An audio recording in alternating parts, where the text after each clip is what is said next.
கேம்போட ஸ்டார்ட்ல நம்ம ரியூகா வந்து ஜோமன் கூட நடந்த அந்த ஃபைட்டோட ஆரம்ப நிலையில தான் இருக்கான்.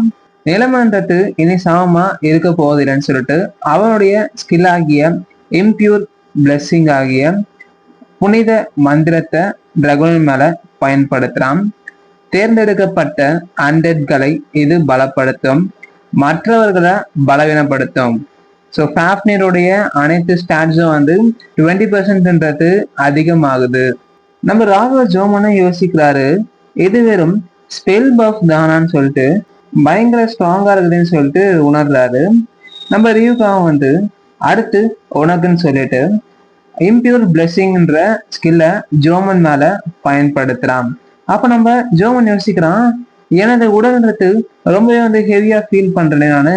அசுத்தமான ஆசை காரணமாக அனைத்து தகுதிகளும் வந்து 10%ன்றது ஜோமனுக்கு குறைய நோட்டிபிகேஷன் வருது சிஸ்டம்ல இருந்து. இது உண்மையிலேயே ஒரு 1 ஸ்டார் மந்திரம் தானு சொல்லிட்டு பேனிக் ஆகுறான். எப்படி இருக்கிறது நான் உனக்கு கொடுத்த புதிய சக்தின்னு சொல்லிட்டு குரோனோஸை வந்து ஜோலியா கேட்கிறாரு. ஒரு தரம் குறைந்த விண்மின் தொகுப்பிற்கு இது மோசம் இல்லை அப்படின்னு சொல்லிட்டு குரோனோஸை வந்து காண்டேத்துறான் நம்ம ஹீரோவும். யாரை பார்த்து தரம் குறைந்த கான்ஸ்டலேஷன் என்ற சொல்லிட்டு குரோனோஸ் கடுப்பாகிறாரு. நாம் போர்க்களத்தில் இருக்கிறோம், அமைதியாருன்னு சொல்லிட்டு குரோனோஸை வார்ன் பண்றான். அடுத்துட்டு சிரிக்கிறான். அப்ப சிஸ்டம் நோட்டிபிகேஷன் வருது, பழிவாங்கும் ஆப்பு அதாவது வெட்ஜ் ஆஃப் ரெட்ரிபியூஷனை செயல்படுத்தப்படுகிறது. இலக்கு ஒவ்வொரு முறை சேதமடையும் பொழுதும் பழிவாங்கும் புள்ளிகள்ன்றதை பெறும். ஸோ நம்ம ரியூகா வந்து பழிவாங்கும் ஆப்பு மற்றும் அசுத்தமான ஆசை ஆகியவற்றின் கலவையை வந்து நம்ம டிராகன் மேல பயன்படுத்துறான். உனக்கு பிடிச்சதை செய்யன்னு சொல்லிட்டு மாசா வந்து சொல்றான் ஃபேப்னர் கிட்ட தான். ஸோ அப்போ நம்ம ஃபேப்னர் யோசிக்கிறான், இது ஒரு சரியான கட்டுரை. ஸோ ஃபேப்னர் வந்து சும்மா ஃபயரா வந்து கிளம்பி வரான். ஸோ பார்த்தா தெரியும் அந்த வெட்ஜ் ஆஃப் ரெட்ரிபியூஷனே வந்து ஒரு செயின் போல வந்து சுத்தி இருக்கும். அதாவது என்னன்னா வந்து இவனை அடிக்க அடிக்க டேமேஜ் எல்லாமே வந்து கவுண்ட் ஆகும். ஓகேங்களா, அதான் கான்செப்ட். அப்ப சிஸ்டம் நோட்டிபிகேஷன் வருது, பழிவாங்கும் புள்ளிகள் வந்து பெறப்பட்டன. ஒரு 2 ஸ்டார் ஏவல் ஆளால் தகுதியில் குறைவதை சமாளிக்க முடியும். ஆனா ஒரு 1 ஸ்டார் ஏவல் ஆள் வந்து 3 நட்சத்திர வீரனுடைய தாக்குகளை தாங்கிக் கொண்டு முன்னேறி வருகிறதான்னு சொல்லிட்டு பாக்குறான். அதாவது ஜோமன் என்ன நினைக்கிறான்னா, ஃபேப்னின் வந்து இனிமே வந்து கம்மியான ஸ்டார் தான் 1 ஸ்டார் நினைச்சு இருக்கான். ஆனா நம்மளுக்கு மட்டும் தான் தெரியும் ஃபேப்னின் வந்து 3 ஸ்டார் 100. ஓகேங்களா, அப்ப சிஸ்டம் வந்து நோட்டிபிகேஷன் வருது, எச்சரிக்கை, தொடர்ச்சியான சேதம் காரணமா பாதிப்பு திறன்றது குறையுது. ஸோ வந்து நம்ம ஜோமன் இன்டென்ஸா வந்து ஃபேப்னியர் அடிச்சுக்கிட்டே தான் இருக்கும். ஓகேங்களா, அப்ப ஃபேப்னியர் வந்து நீ மனிதனாக இருந்த போது பயன்படுத்திய அந்த வேகமான சண்டையை மறந்துவிடுன்னு சொல்லிட்டு ஹீரோ சொன்னதை வந்து நினைவுபடுத்தி பார்க்கறான். இது அன்டெட் உடல், அதாவது இது சேதம் அடைந்தாலும் எனது அசைவுகளை வந்து இது பாதிக்காதுன்னு சொல்லிட்டு யோசிக்கிறோம் நம்ம ஃபேப்னியரும். இப்ப வந்து ஃபேப்னியர் வந்து தாக்குதலை வந்து தவிர்க்காத, அவற்றை தாங்கி கொண்டு நெருங்கி சென்று சண்டைன்னு சொல்லிட்டு ஸோ வந்து ரொம்ப கிட்ட நெருங்கி போறான். ஸோ நம்ம ஜோமனுக்கு ரொம்ப கிட்ட நெருங்கி போய் மேசிவான பஞ்சை லான்ச் பண்றோம். அப்போ நம்ம ஜோமனும் கெனக் போர் நுட்பம் சொல்லிட்டு அத்தியாயம் 7 10 அடி வரிசைன்னு சொல்லிட்டு அட்டாக் பண்ணிட்டு லாஸ்டா வந்து கையை வச்சு ஃபேப்னியர் லான்ச் பண்ண அந்த பஞ்சையை வந்து பிளாக் செய்யறான். அப்போ வந்து குவாக்குன்னு சொல்லிட்டு பறந்து சென்று விழுறான். சே, எனது உயிர் சக்தி அந்த ஹெச்பி வந்து ஒரே அடியில் இவ்வளவு குழந்தைகிட்டதுன்னு சொல்லிட்டு யோசிக்கிறான். இது கண்டிப்பாக 1 ஸ்டார் அந்த சம்மனிங்கா கிடையவே கிடையாது. இப்பதான் வந்து இவங்க புரிய வருது ஃபேப்னியோட ரேங்க்ன்றது. ஆனா வந்து காலம்ன்றது கடந்து போயிடுச்சு. சிஸ்டம் நோட்டிபிகேஷன் வருது, உயிர் சக்தின்றது -52% சொல்லிட்டு நோட்டிபிகேஷன் ஷோ ஆகுது. நான் மறுபடியும் வந்து அடிய வாங்கினா நான் காலி ஆயிடுன்னு சொல்லிட்டு ஜோமனை யோசிக்கிறான். அராகிரில இருக்கிற ஒரு 3 ஸ்டார் ஆகிய நான் வந்து ஒரு நட்சத்திரம் கிட்ட தோக்கவே முடியாது.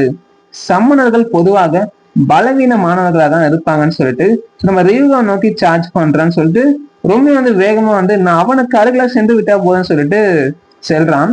ஸோ நடுவில் வந்து ஃபேப்னியர் இருக்கு, அவனையும் ஒத்திட்டு வந்து விலகுன்னு சொல்லிட்டு செல்றான். எப்படின்னா வந்து ஸோ பிளிங்க் ஆஃப் செகண்ட்ல வந்து நம்ம ஃபேப்னியரை கடந்து செல்றான். இப்போதுன்னு சொல்லிட்டு தாக்குதல நடத்துறான். ஜெஃபுல்ஸ் வாட்ஸ்மேன்ஷிப் 12th ஃபார்ம் பியர்சிங் அட்டாக், அதாவது ஊடுருவும் தாக்குதலை பயன்படுத்துறான். நம்ம சின்ன யோகா வந்து நீ இதைத்தான் செய்வாய் என்று எனக்கு தெரியும் சொல்லிட்டு ஸோ காமா வந்து நம்மளுடைய யோகா நின்று இருக்கான். ஸோ வந்து அந்த ஸ்வாட் அவன் கண்ணு கிட்ட வந்து கொண்டு வந்துட்டான். ஸோ ஹீரோக்கு என்ன பண்றான்னா மாசா அப்படியே ஒரு சொடுக்கு போடுறான். ஸோ இவ்வளவு நேரம் வந்து இவன் ஃபேப்னியர் மேல பண்ண எல்லா அட்டாக்கும் வந்து வெட்ஜ் ஆஃப் ரெட்ரிபியூஷன், அதாவது பழிவாங்கும் ஆப்பின் மூலம் வந்து இவனுக்கே வந்து ரிவர்ட் அடிக்குது. ஸோ பாத்தீங்கன்னா பழி வாங்கும் மாப்பு வெளிப்படுத்துகிறதுன்னு சொல்லிட்டு சிஸ்டம் வந்து டெக்ஸ்ட் ஷோ ஆகுது. அங்க வந்து ஒரு ஷாப்பே வந்து கிரியேட் செய்யுது. ஸோ இப்போ பாத்தீங்கன்னா ஜோமன் வந்து பின்னாடி அடிக்கப்படுறான். ஸோ வந்து ஹெவியான டேமேஜ்க்குள்ள ஆகுறான். ஸோ நம்ம ராகோ ஜோமனை வந்து குவான்னு சொல்லிட்டு பறக்க செய்யறான். சேமிக்கப்பட்ட பழிவாங்கும் புள்ளிகள் ஒரு அதிர்வலை மூலம் அழிவை வந்து ஏற்படுத்துன்னு சொல்லிட்டு ஷோ பண்றாங்க. ராகோ ஜோமனுடைய உயிர் சக்தின்றது 0 நிலையை வந்து அடைன்னு சொல்லிட்டு சிஸ்டம் நோட்டிபிகேஷன் ஷோ ஆகுது. அதனால மேட்ச்ன்றது வந்து எண்ட் ஆயிடுச்சு, போட்டி முடிஞ்சிட்டுன்னு சொல்றாங்க. அப்போ வந்து அடுத்த ஃப்ரேம்ல அராகிரி கில்டு தான் ஷோ பண்றாங்க. அங்க பாத்தீங்கன்னா சப் மாஸ்டர் ஹாக்குகோ நருஹிட்டோடைய டேபிளையும் காட்டுறாங்க. அப்ப நருஹிட்டோ வந்து நடுத்தர ரக மருந்துகளை உன்னால் அதிக அளவில் உற்பத்தி செய்ய முடியுமான்னு சொல்லி கேட்கிறான். ஸோ அவனை பார்த்தீங்கன்னா இன்ட்ரோ வந்து நம்ம நைட்டா கொடுத்துடலாம். ஏன்னா வந்து நம்ம ஆல்ரெடி வாக்கி டாக்ல அவனோட நேம் தான் பார்த்துருப்போம். ஸோ மான்வல்ல இப்போதான் வந்து ஃபர்ஸ்ட் அப்பியர் ஆகிறான். ஸோ இவன் பார்த்தீங்கன்னா அராகிரி கில்டுல வந்து நம்பர் 2ல இருக்கான். 7 ஸ்டார் ஹண்டர். ஸோ இவனோட நேம் பார்த்தீங்கன்னா ஃபுல் நேம் வந்து ஆக்குஹோ நருஹிட்டோ. ஓகேங்களா? அப்ப நம்ம ஜோமனும் ஆம் அது உண்மைதான், நீ அந்த பெர்ஃபார்மன்ஸை ப்ராப்பரா வெரிஃபை பண்ணி சொல்லி நருஹிட்டோ கேட்கிறாரு. ஜோமனும் அது உடைந்த எலும்ப உடனடியா வந்து குணப்படுத்தியது, கேட்ல கிடைக்கும் மருந்துகளுக்கு இணையான சக்தின்றது இதற்கு உண்டுன்னு சொல்லிட்டு சும்மா ஆர்வமா சொல்றான். சப்மாஸ்டர் அது துணை தலைவரை என மன்னிச்சு விடுங்க சொல்லிட்டு சேட் ஆகிறான். நான் அராகிரி கில்டுக்கு ஒரு ஷேமை கொண்டு வந்துட்டேன். ஸோ அதற்கு நான் தான் வந்து பொறுப்பேற்கணும்னு சொல்லி சொல்றான். அப்போ வந்து நருஹிட்டோ வந்து கேப்டன் ஜோமன் தோற்றதுனால அராகிரியோட பெயர் ஏன் கெட போகுது? பெயர் தெரியாத ஒரு 1 ஸ்டார் வேட்டைக்காரன் தோற்றதால அராகிரியோட பெயர் கெட்டுன்னு நினைக்கிறியான்னு சொல்லி சும்மா டெரரா வந்து கேட்கிறான். அதுவும் ரொம்ப நாளா நீ வந்து 3 ஸ்டார் அண்டராவே தான் அடுக்கிறேன்னு சொல்லிட்டு அவனை இழிவுபடுத்தலாம். ஜோமனை வந்து பயந்துகிட்டே வந்து சொல்றான், நான் வந்து தெரியாம கில்டு நேம் பயன்படுத்தினேன் சார்னு சொல்லிட்டு பதறான். அப்ப நம்ம நருஹிட்டோவும் போதும் நீ கிளம்பலாம் என்எஃப்னு சொல்லிட்டு அனுப்புறான். அப்போ வந்து கேப்டன் ஜோமனை ஒரு சாதாரண உறுப்பினரா வந்து தரம் இறக்குங்கன்னு சொல்லிட்டு இந்த நருஹிட்டோ ஆர்டர் பண்றான். மேலும் அந்த மருந்துகள் எங்கிருந்து வருகின்றன என்று கண்டுபிடிங்கன்னு சொல்லிட்டு அசிஸ்டன்ட் லேடிக்கு ஆர்டரையும் பிறப்பிக்கிறான். புரிஞ்சது ஐயா அப்படின்னு சொல்லிட்டு அவங்க சொல்றாங்க. அப்புறம் ஒரு 1 ஸ்டார் வேட்டைக்காரனின் ஏவலால், அதாவது சம்மனிங் பீஸ்ட்ன்றது 3 நட்சத்திர வீரனை வீழ்த்தியதுன்றது சாத்தியமே கிடையாது. அவன் வந்து ஜோமன் சொன்னதுல வந்து ஒரு பிரீஸ்ட் வந்து டிவைன் கிளாஸ் சம்மனை வந்து பயன்படுதுன்னு சொல்லியிருப்பான். ஸோ மேலும் அது சின்னனா, ஸோ அவனையும் வந்து விசாரிங்கன்னு சொல்லிட்டு சராகிரில அவங்க ஃபைட் பண்ண அந்த ஃபுட்டேஜை பார்த்துக்கிட்டே வந்து சொல்றான்.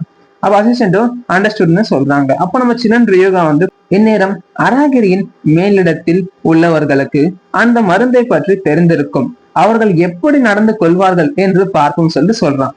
நம்ம ஃபேஃபிரும் அப்படின்னு சொல்லி ரியோகாவை கூப்பிடுது. ரியோகா வந்து எதுல என்ன தப்பு இருக்குன்னு சொல்லி கேட்கிறான். என்னன்னு பாத்தீங்கன்னா, நான் ஏன் இந்த ஈட்டி நுட்ப புத்தகத்தை படித்து கொண்டிருக்கேன்னு சொல்லி ஃபேஃபிர் கேட்கிறான். அப்ப நம்ம சின்னன் ரியோகா வந்து நீ ஒரு மந்திர போர்வீரர், அதாவது மேஜிக் பிராவுலரு, எனவே உனக்கு ஆயுதங்களை கையாளுவதில் திறமை இருக்கும் இல்லையா, உன்னிடமிருந்து கற்றுக்கொள்வதுதான் சிறந்தன்னு சொல்லிட்டு ஹீரோ அதற்கு ஐஸ் வைக்கிறான். ஃபேஃபிர் வந்து நீ என்ன ரொம்ப கஷ்டப்படுத்துகிறாய், ஆனால் திடீரென்று என் ஈட்டு நுட்பங்கள்னு சொல்லிட்டு கேட்கிறான்.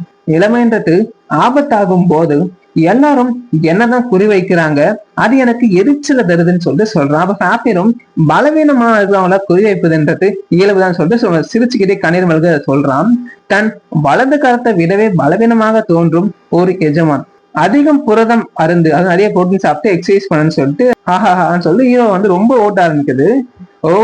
எனது இடது கை வந்து தானாகவே நகர்கிறது, நில்லுன்னு சொல்லிட்டு அவன் கத்துறான். அது ஹீரோ என்ன பண்றான்னா ஃபேஃபிருக்கு வந்து ஒரு கொட்டை போட்டு அமைதியாக்குறான். ஃபேஃபிர் வந்து சரி, எனக்கு இந்த திறன் புத்தகம் வந்து புரிஞ்சிருச்சுன்னு சொல்லிட்டு இப்போது நான் உனக்கு 18 நுட்பங்களை வந்து கருத்தரன்னு சொல்றான். எஜமானரை நீங்களும் இதை நினைவில் வைத்துக் கொள்ளுங்கன்னு சொல்றான். அப்புறம் ரியோகா வந்து ஒரு மந்திர போராளிடமிருந்து எதிர்பார்த்தது போலதான் நீ மிக விரைவில் கற்றுக்கொள்கிறான்னு சொல்லிட்டு சொல்றான். நீங்களும் அதை நினைவுல வைத்துக் கொள்ள வேண்டும் மாஸ்டர்ன்னு சொல்லிட்டு புக்கை வந்து நம்ம ஹீரோ கிட்ட தூக்கி போறான். ஹீரோ வந்து புக்கை கேட்ச் பண்றான். சிஸ்டம் டெக்ஸ்ட் வருது, வெர்டியன் அடிப்படை ஈட்டி நுட்பம், அது பேசிக்கான ஸ்பியர் டெக்னிக் வகை பாத்தீங்கன்னா திறன் புத்தகம், வெர்டியன் ஃபேமிலினால பாஸ் பண்ணப்பட்ட ஒரு பேசிக்கான ஸ்பியர் டெக்னிக்ஸ் வந்து இது வந்து கம்பரைஸ்டா இருக்கு.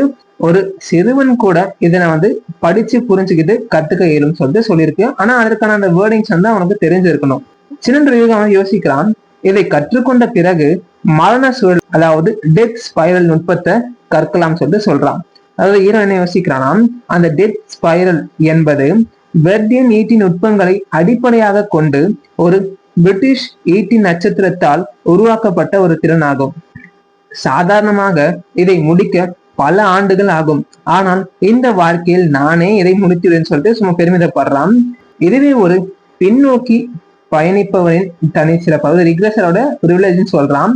இதை நான் மனமுகந்து ஏற்றுக்கொள்கிறேன். சிஸ்டம் ஷோ பண்ணது வெர்டியன் அடிப்படை ஈட்டி நுட்ப புத்தகம் என்றது பயன்படுத்தப்படுகிறது. ஸோ திறன் தரவுகள் பதியப்பட்டன. ஸோ ஹீரோ வந்து எஃபர்ட்லெஸ்ஸா வந்து அந்த புக்கை இன்ஸ்டால் பண்ணிக்கிறான். இது மிகவும் விலை உயர்ந்தது, ஆனால் நடைமுறையில் இதை சிறப்பாக பயன்படுத்துவது என்பது முற்றிலும் வேறு விஷயம் சொல்றாங்க.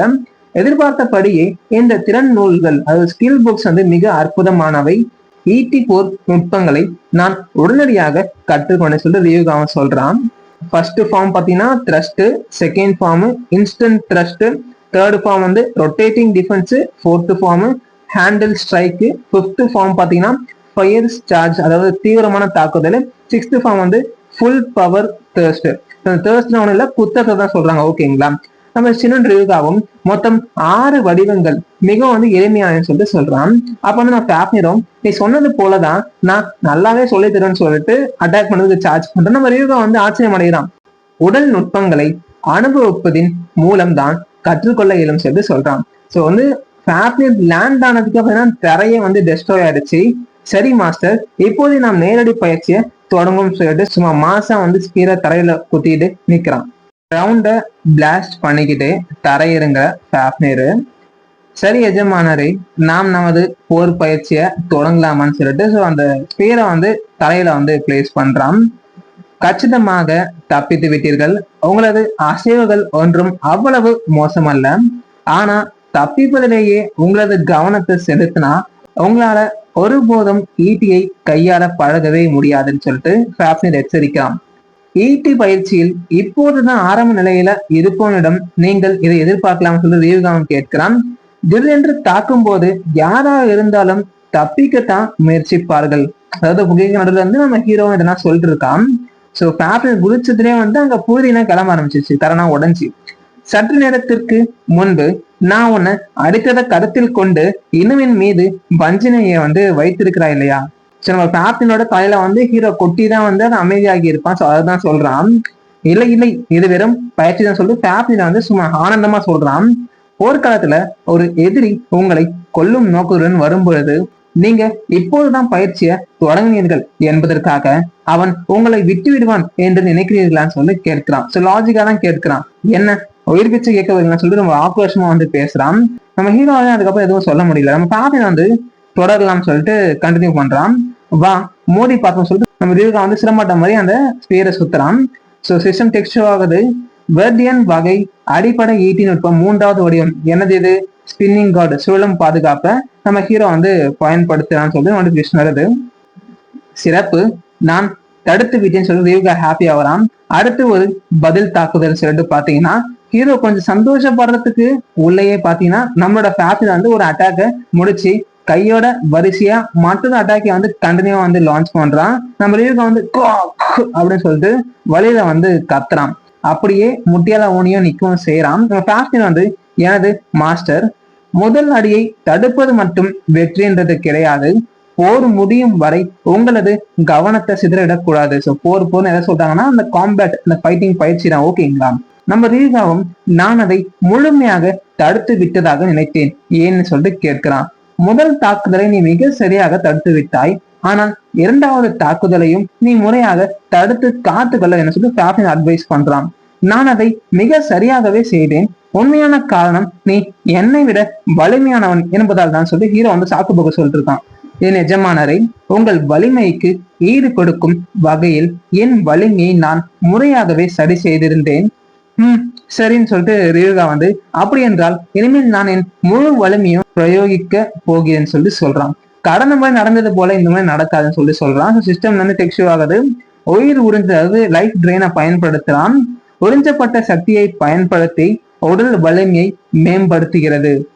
ரியூகா வந்து வெர்டியன் வகை அடிப்படை ஈட்டி நுட்பம் 4வது ஃபார்மை பயன்படுத்துறான்.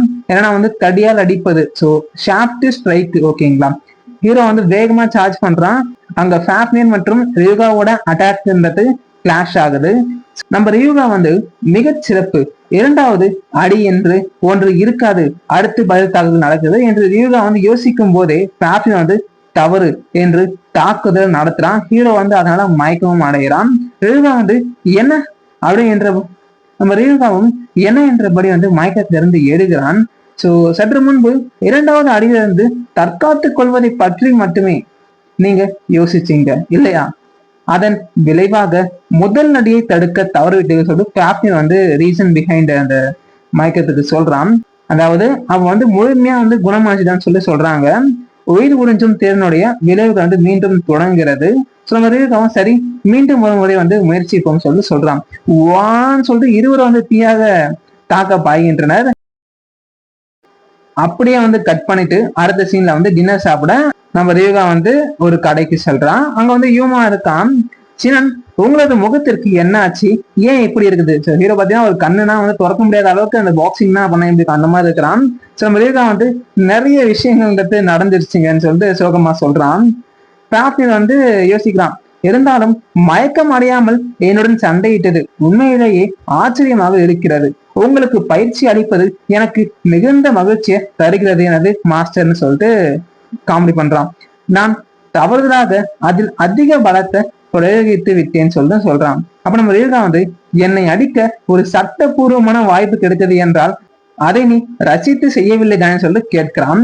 கொடூரமா வந்து மோதிரத்தை பார்க்கிறான். ஓகேங்களா? நம்ம ஃபேஷனரும் நான் அதை மறுக்க மாட்டேன்னு சொல்லிட்டு மோதிரத்துக்குள்ள வந்து வெக்கேஷன்ல இருக்கிற மாதிரி ஓய்வு எடுத்து சொல்றான். நீங்கள் எப்போது வெளியே விரும்புகிறீர்கள் என்று சொல்லுங்கள், அதாவது இதை நீங்க குவிட் பண்றதுனால என்கிட்ட சொல்லிடுங்கன்னு சொல்லிட்டு சொல்றான். அப்ப நம்ம எளிதாக யோசிக்கிறான். நான் அவ்வளவு எளிதாக வெளியேற போகிறேன் என்றால் நான் தொடங்கியே இருக்க மாட்டேன்னு சொல்லிட்டு சொல்றான். உயிர் உறிஞ்சும் திறனை வந்து கொண்டு எனது உடல் வந்து வலிமையை என்னால வந்து அதிகரிக்க முடியும், ஆனால் வெறும் உடல் வலிமையை மட்டும் அதிகரிப்பது வீண்னு சொல்லிட்டு யோசிச்சுக்கிட்டே சாப்பிடவும் செய்யறான். அதிக தகுதிகளோடு சேர்த்து தற்காப்பு கலைகளையும் நான் கற்றுக்கொண்டால் எனது கால பயணத்திற்கு முன்பு இருந்ததை விடவும் நான் வந்து வலிமையாக மாற இயலும். சாப்ஸ்டிக் வச்சு மான்ஸ்டர் மாதிரி லுக்கும் கொடுக்குறேன். சினன், நீங்க வந்து பயமுறுத்த மாதிரி சொல்றீங்கன்னு சொல்லிட்டு யூமா வந்து பேனிக்ல ஃப்ரீஸ் ஆயிடுறாரு. நம்ம ரியூகா வந்து அது கிடக்கட்டும், அந்த பணத்திற்கு மிக்க நன்றி, 3 நாட்களில் 15 மில்லியன் என்பது அற்புதம் சொல்லிட்டு பாராட்டுறாங்க. அந்த பேங்க் புக்கை கையில வச்சுட்டு பேசுறாங்க.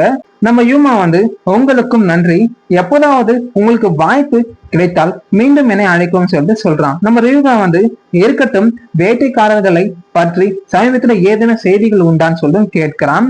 யூமா வந்து ஹைபரா ஹண்டர் நெட்ல தேடிக்கொண்டிருந்தார். அங்கே நாங்கள் அடிக்கடி கேள்விப்படும் விஷயம் என்னவென்றான்னு சொல்லிட்டு போட்டோ சேவ் பண்றாரு. இந்த ஹைபரான்றா அந்த தேர்ட் கம்பெனியன். ஸோ இந்த ட்வின் ஹண்டர்ஸ் எல்லாம் மொத்தம் 3 பேர் இருப்பாங்க. ஸோ 2 பேருக்கு நேம் தெரியும். அந்த ட்வின் ஹண்டர்ஸ் பாத்தீங்கன்னா யாரு, இந்த யூமா கேப்டன் லீடர் பையனும் அந்த பொண்ணு யூகாரென்கோ. ஓகேங்களா? ஸோ 3ஆம் நபர் வந்து ஹைபரா, ஞாபகம் வச்சுக்கோங்க. இந்த ஹண்டர் நெட் இங்க வந்து ஹண்டர் நெட்னு குறிப்பிடுவது எக்ஸ்க்ளூசிவா ஹண்டருக்கான வெப்சைட் தான், வேற எதுவுமே கிடையாது. காமிஷூராவின் மர்ம மரண சம்பவம், ககோஷிமா கேட் மற்றும் வேட்டைக்காரர்களின் தொடர் கொலைகள். வந்து யோசிக்கிறான். நான் விரைவாக வலிமை பெற உதவும் வகையிலான சம்பவங்கள் எதுவும் இருப்பதாக தெரியவில்லைன்னு சொல்லி யோசிக்கிறான். காலத்தில் பின்னோக்கி செல்வதற்கு முன்பு நிகழ்ந்த முக்கிய சம்பவங்கள் பெரும்பாலானவை எனக்கு நினைவில் உள்ளன.